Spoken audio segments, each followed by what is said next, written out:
আমাদের দেশে মা ছেলের শারীরিক সম্পর্ক খুব একটা বেশি না হলেও দিন দিন এর পরিমাণ বাড়ছে। শুধুমাত্র ঢাকা শহরেই আমার পরিচিত ৯৬টি মা ছেলের পরিবার একসাথে স্বামী স্ত্রীর মতো জীবনযাপন করছে। আর ঢাকার বাইরে অন্যান্য জেলায় সব মিলিয়ে ৮২টি পরিবার। তবে এদের সকলেই মধ্যবিত্ত থেকে উচ্চবিত্ত।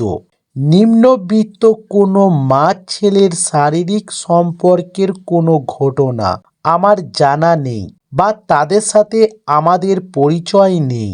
তবে দিনকে দিন আমাদের কাছে মায়ের সাথে বা ছেলের সাথে শারীরিক সম্পর্ক করতে পরামর্শ চাওয়া মানুষের পরিমাণও বাড়ছে।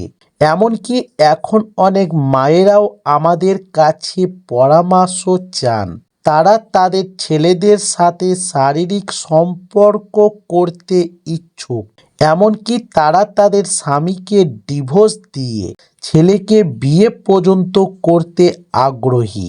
শুধুমাত্র ধনী বা ধর্ম থেকে দূরে এমন পরিবার নয়, অনেক মধ্যবিত্ত এবং ধার্মিক পরিবারও আমরা অজাচারের প্রমাণ পেয়েছি।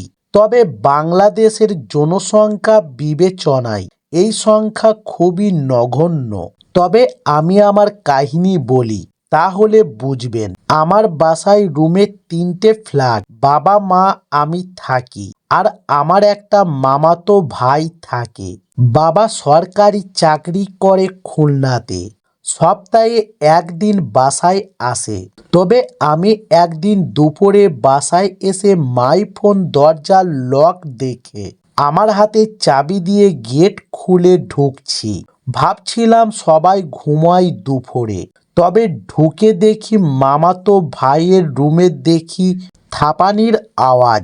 আমি আম্মুর রুমে ঢুকে বারান্দা দিয়ে ভিতরে দেখি আমার আম্মু রে আমার ছোট মামাতো ভাই আমার থেকে ৪ থাপাইতেছে।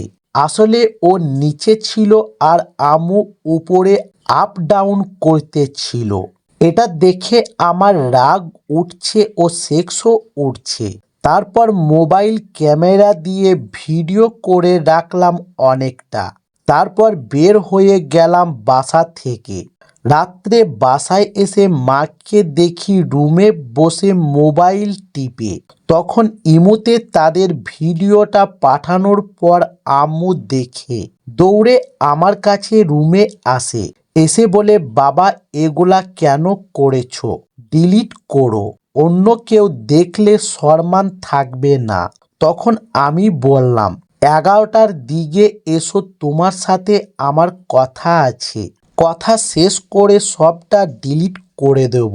আম্মু কথা মতো রাত্রে আমাদেরকে খাওয়া দাওয়া করানোর পর ১১টার দিকেই আমার রুমে আসে আর বলে ভিডিওটা ডিলিট করো। তখন আমি বলি, কি পাবো ডিলিট করলে? আম্মু বলে, দেখো দেওয়ার মতো কিছুই নেই, আমার কাছে তো তেমন টাকা পয়সাও নেই। তখন আম্মুরে বলি আমিও করব। তখন আম্মু ছি বলে অনেক কিছু বলে। তখন আমি আম্মুরে গালি দিয়ে আমি বলি যে ভাইয়ের ছোট পোদালিয়া জ্বালা মেটাতে পারে, আমি আসলেই সমস্যা।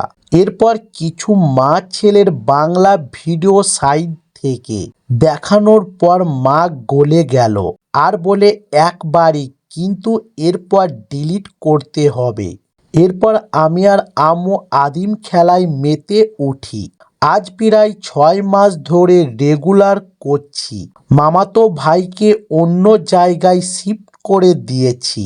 তবে আব্বু আসলে সে থাকে আর চলে গেলে আমি থাকি।